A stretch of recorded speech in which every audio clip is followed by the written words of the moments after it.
आज हम लोग सामान्य भूगोल घटना चक्र पूर्वावलोकन 2024 में इसको एनालिसिस करने का दूसरा दिन है, जिसमें हम लोग पर्वत चोटियों की, भारत की प्रमुख पर्वत चोटियों के बारे में देखेंगे। जिसमें पहला प्रश्न है कि नामचा बर्मा गढ़वाल हिमालय में है, तो क्या ये कथन सत्य है? तो नहीं, ये सही सुमेलित नहीं है, क्योंकि नामचा बर्मा की जो स्थिति है वह अरुणाचल प्रदेश में है और गढ़वाल हिमालय अरुणाचल प्रदेश तक विस्तृत नहीं है। दूसरा है नंदा देवी कुमाऊं हिमालय का भाग है, तो नंदा देवी कुमाऊं हिमालय में, यह बिल्कुल सही है। कुमाऊं हिमालय जो है नंदा देवी की अवस्थिति वहाँ पर है। नंदा देवी दो भागों में बटा है। एक नंदा देवी पश्चिमी, जिसकी ऊंचाई 7817 मीटर है, यह चमोली जिले में स्थित है, जो गढ़वाल हिमालय पर्वत का पर्वत शिखर है।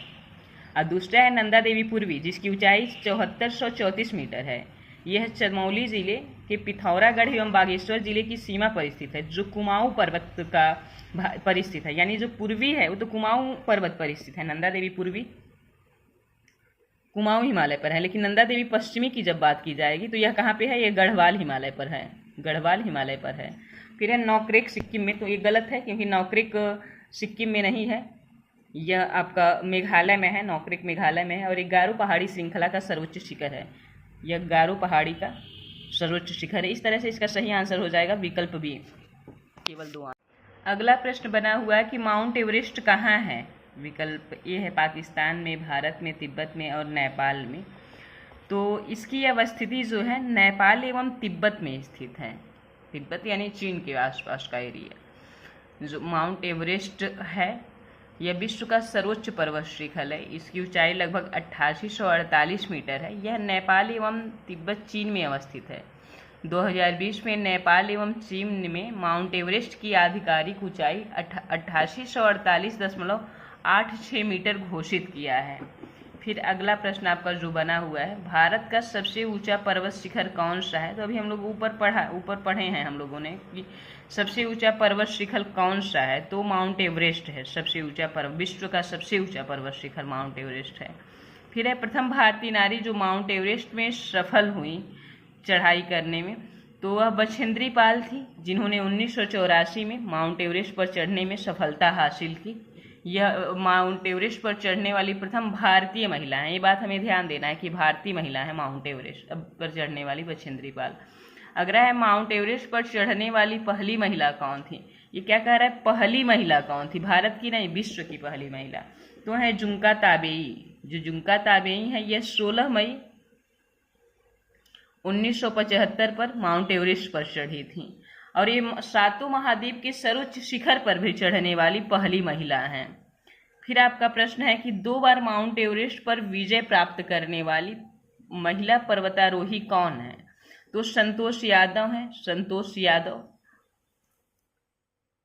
भारत की एवरेस्ट पर चढ़ने वाली द्वितीय महिला हैं और विश्व की सबसे ऊंची चोटी माउंट एवरेस्ट पर सर्वप्रथम 2 बार विजय करने वाली पहली भारतीय महिला हैं। फिर वही प्रश्न है कि एवरेस्ट पर चढ़ने वाली द्वितीय भारतीय महिला कौन है? तो संतोष यादव है, जो विश्व की सबसे ऊंची चोटी माउंट एवरेस्ट को सर्वप्रथम 2 बार विजय प्राप्त करने वाली पर्वतारोही भी हैं और भारत की एवरेस्ट पर चढ़ने वाली द्वितीय महिला भी हैं। अगला है भारत की सर्वोच्च चोटी कौन सी है? इसका आंसर है केटू गाडविन ऑस्टिन। ये भारत की सबसे ऊंची चोटी है। काराकोरम श्रेणी पर इसकी अवस्थिति कहाँ पर है? तो काराकोरम श्रेणी पर है। काराकोरम श्रेणी पर है इसकी अवस्थिति। यह लद्दाख में स्थित है, जिस पर पाकिस्तान का अवैध कब्जा है। अगला प्रश्न है भारत की सबसे ऊंची चोटी कौन सी है? तो केटू है भारत की सबसे ऊंची चोटी, जिसे गाडविन ऑस्टिन भी कहते हैं। यह काराकोरम श्रेणी पर है और यह लद्दाख में पड़ता है, जिस पर पाकिस्तान ने अवैध कब्जा कर रखा है।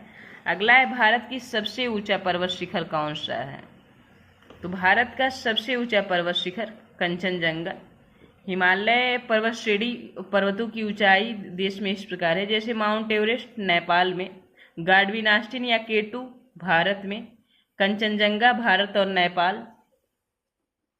अगले प्रश्न को हम लोग देखते हैं। हिमालय की ऊंची चोटी कंचनजंगा कहाँ स्थित है? तो इसका जो लोकेशन है भारत में भी पड़ता है और नेपाल में भी पड़ता है। सिक्किम में भारत के और नेपाल में। तो इस तरह से इसका आंसर बी एंड सी दोनों होगा।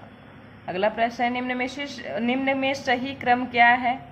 तो इसका सही क्रम है, पहले माउंट एवरेस्ट है, फिर गॉडविन ऑस्टिन, कंचनजंगा। विकल्प सी इसका सही क्रम होगा, क्योंकि माउंट एवरेस्ट की ऊंचाई, अगर ऊंचाई के भी क्रम में देखा जाए सबसे ऊंचाई, तो माउंट एवरेस्ट की ऊंचाई जो है 8848 मीटर है। उसके बाद गॉडविन ऑस्टिन यानी K2 की ऊंचाई जो है 8611 मीटर है। कंचनजंगा की ऊंचाई 8598 मीटर है। तो इस हिसाब से अगर सही क्रम हम लोग लगाएंगे फर्स्ट, सेकेंड, थर्ड, तो माउंट एवरेस्ट, गॉडविन ऑस्टिन और कंचनजंगा है। अगला प्रश्न है नंदा देवी चोटी है, नंदा देवी चोटी कहाँ पर है, किसका भाग है? तो यह गढ़वाल हिमालय का भाग है। इसका एक्सप्लेनेशन या इसे हम लोग पीछे के प्रश्नों में देखे हैं कि नंदा देवी जो है वह दो भागों में बटा है। जो पश्चिमी नंदा देवी है वह गढ़वाल हिमालय का भाग है, पश्चिमी नंदा, और जो पूर्वी नंदा है वह कुमाऊं हिमालय का भाग है। पूर्वी नंदा जो है वह कुमाऊं हिमालय का भाग है, कुमाऊं हिमालय का भाग है। इस तरह से इसका आंसर सही बी होगा। अगला प्रश्न हम लोग जब देखेंगे नंदा देवी कहाँ पर स्थित है, तो नंदा देवी उत्तराखंड में है, क्योंकि नंदा देवी का शिखर जो बृहद हिमालय पर्वत श्रृंखला भारत के उत्तराखंड राज्य में स्थित है। नंदा देवी शिखर स्थित है तो उत्तराखंड में स्थित है। ये झारखंड पीसीएस में बना हुआ है, ये एमपी पीसीएस में बना हुआ है। गुरु शिखर पर्वत चोटी कौन से राज्य में अवस्थित है, तो यह राजस्थान में है। अरावली की जो अरावली पर्वत श्रृंखला जो भारत की सर्वोच्च पर्वत श्रृंखला है, इसकी सबसे ऊंची चोटी गुरु शिखर है, जो कहाँ पे अवस्थित है, राजस्थान में अवस्थित है। प्रश्न है कि निम्नलिखित में से कौन अरावली का उच्चतम शिखर है, तो अरावली का उच्चतम शिखर गुरु शिखर है, राजस्थान के सिरोही जिले में, जिसकी ऊंचाई 1722 मीटर है। लेकिन ऑप्शन में यह नहीं है, तो ऑप्शन के अकॉर्डिंग जब देखेंगे तो इसकी सर्वोच्च चोटी कुंभलगढ़ हो जाती है।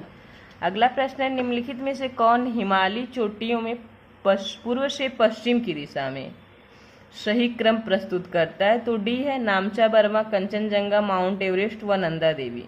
अगर हम स्टेट और कंट्री को भी अगर इसका पता है, तो हम अगर उस स्टेट और कंट्री का क्रम हमें पता है तो हम इसके सही आंसर तक पहुंच सकते हैं।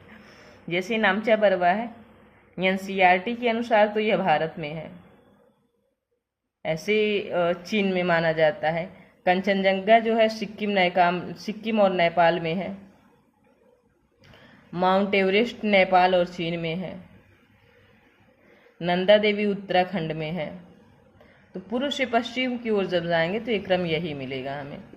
अगला प्रश्न है कि निम्नलिखित पर्वत शिखरों में कौन सा एक भारत में अवस्थित नहीं है, तो कामेत, त्रिशूल, नंदा देवी भारत में है, गोसाईनाथ की अवस्थिति भारत में नहीं है।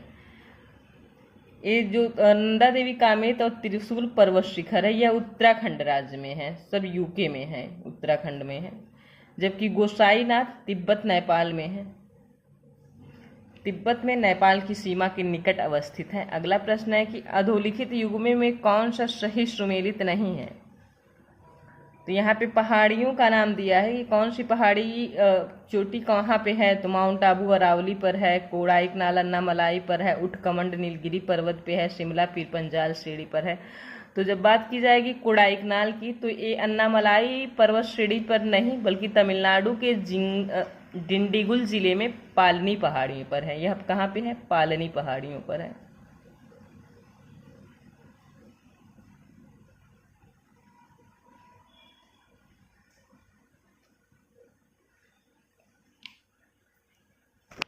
इसी प्रकार जो शिमला पीर है यह पीरपंजाल श्रेणी में नहीं बल्कि धौलाधर श्रेणी में है, धौलाधर श्रेणी में है।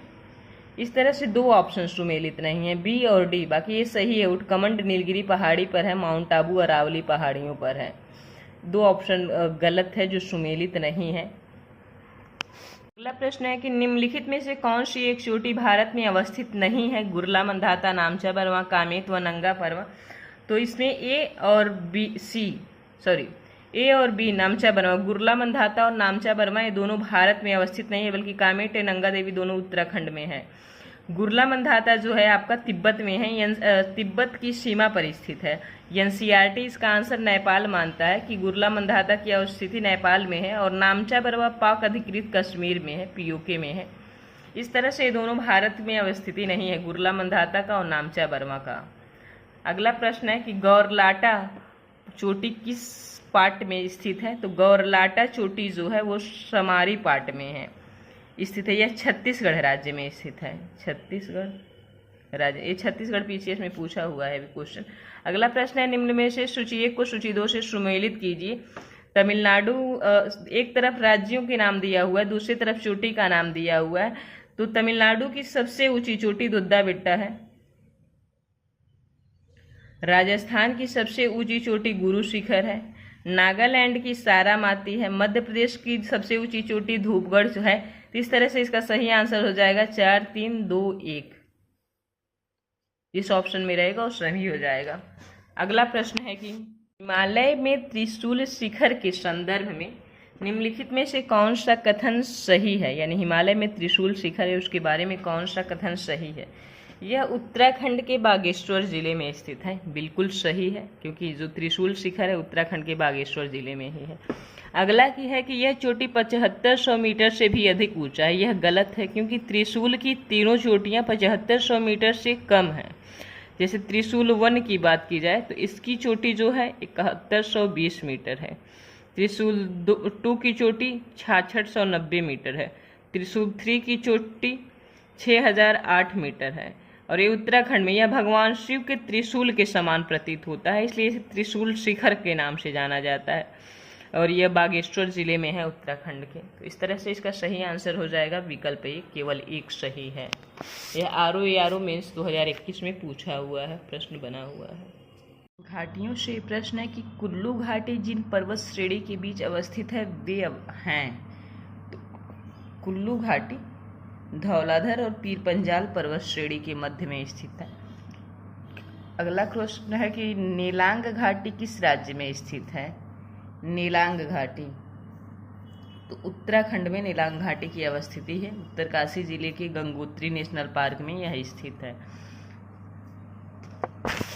एक तरफ घाटियों के नाम लिखे हुए हैं, दूसरे तरफ राज्य के नाम लिखे हुए हैं।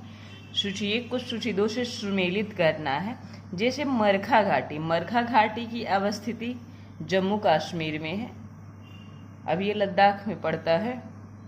अगला है जुकू घाटी, तो जुकू घाटी आपका नागालैंड में है, 3-4 यानी 3-4। फिर है सांगला घाटी, तो सांगला घाटी आपका किन्नौर हिमाचल प्रदेश में पड़ता है। फिर यूथांग घाटी, तो यह सिक्किम में पड़ता है। 3, 4, 2, 1 यानी विकल्प डी इसका सही आंसर है। नेक्स्ट क्वेश्चन है मौन घाटी के बारे में, आईएएस 2005 में पूछा हुआ है। साइलेंट वैली यानी मौन घाटी, सबसे पहले तो यही आप लोग बताइए किस राज्य में है? तो यह केरल में है। राष्ट्रीय वन नल्ला मलाई श्रेणी में है? तो नहीं, नल्ला मलाई श्रेणी में यह नहीं है, बल्कि यह पश्चिमी घाट के नीलगिरी पहाड़ियों में स्थित है। कहाँ पे है? पश्चिमी घाट के नीलगिरी पहाड़ी में स्थित है।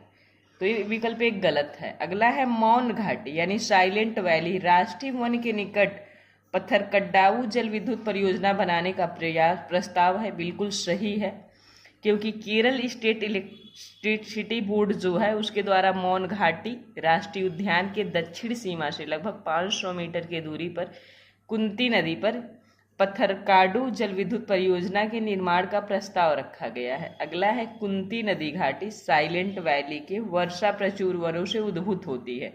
यह बिल्कुल सही है, क्योंकि जो कुंती नदी है भरतपुंजा नदी की उपसहायक नदी है, मौन घाटी के वर्षा प्रचुर वनों से उद्गमित होती है। तो विकल्प 2 और 3 सही, जिस ऑप्शन में रहेगा वो सही आंसर हो जाएगा। भारत में शांत घाटी किस राज्य में है? तो शांत घाटी केरल राज्य में है। अगला प्रश्न है निम्नलिखित में से कौन सही है? गलवान नदी का नाम गुलाम रसूल गलवान के नाम पर पड़ा है। बिल्कुल सही है, क्योंकि गलवान नदी का नाम इन्हीं के नाम पे पड़ा है। फिर है कि गुलाम रसूल गलवान एक लद्दाखी खोजकर्ता है, ये भी बिल्कुल सही है इनके बारे में। उन्होंने सर्वेंट्स ऑफ साहिब्स नामक एक अंग्रेजी बुक लिखी है, ये भी सही है। तो ये तीनों विकल्प सही हैं, इस तरह से विकल्प ए सही आंसर हो जाएगा। अगला क्वेश्चन है कि निम्नलिखित में से किसे मेलिसिस बेसिन कहा जाता है? तो मेलिसिस बेसिन मिजोरम को कहा जाता है, जिसका रीजन ये है कि इसका निर्माण जो है नरम असंगठित निक्षेपों से बना है। मेलिसिस बेसिन का निर्माण कैसे हुआ? नरम असंगठित निक्षेपों से। धन्यवाद।